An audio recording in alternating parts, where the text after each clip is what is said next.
Hello and welcome back to another Cultist Astronaut video. Today we're going to be taking a look at the new orb mechanic in the game. We're going to be using this in the Flayed Cathedral level. So the orb is pretty simple. You can shoot it to turn objects on and off in the scene.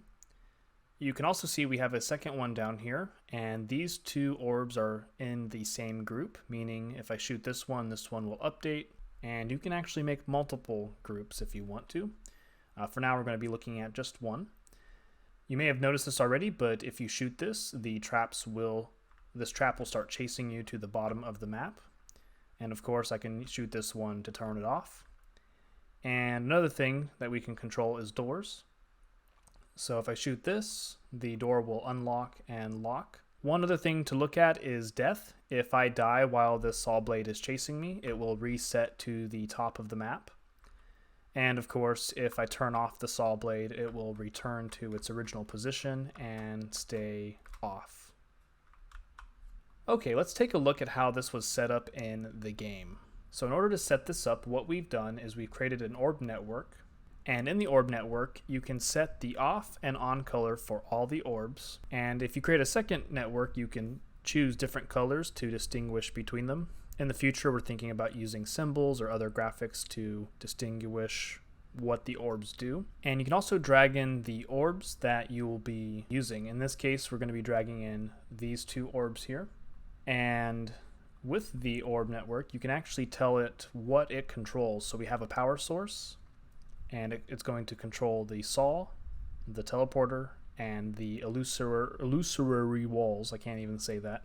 The illusion walls. And then up here, we have the two orbs, and the orb is composed of an orb script that tells us which sprite to update. So if we look here, this is the sprite that we're changing. And then the other component is the projectile listener, which reacts to bullets.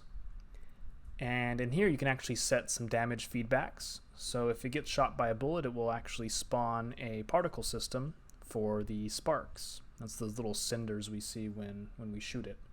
If we take a look at the saw wall, you can see that we have three different components. We have the path movement script, which tells it to move from here all the way down here.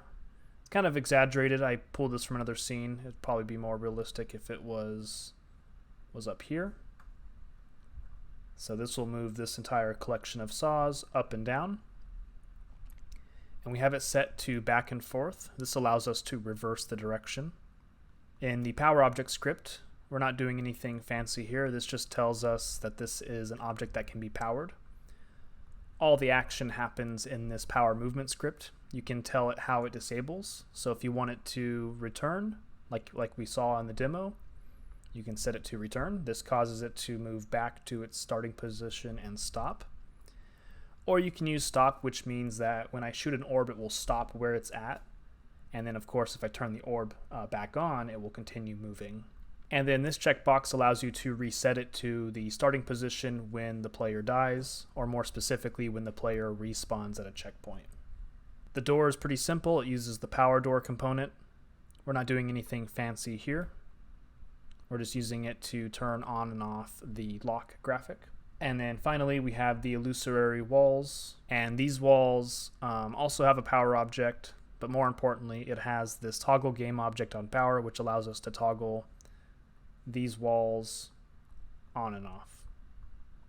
The game is now available for wishlists on Steam, so click the link in the description if you want to support us. There is also a free demo if you want to try the game out. We also have a public Discord where you can chat and see updates. Thank you, and have a nice day.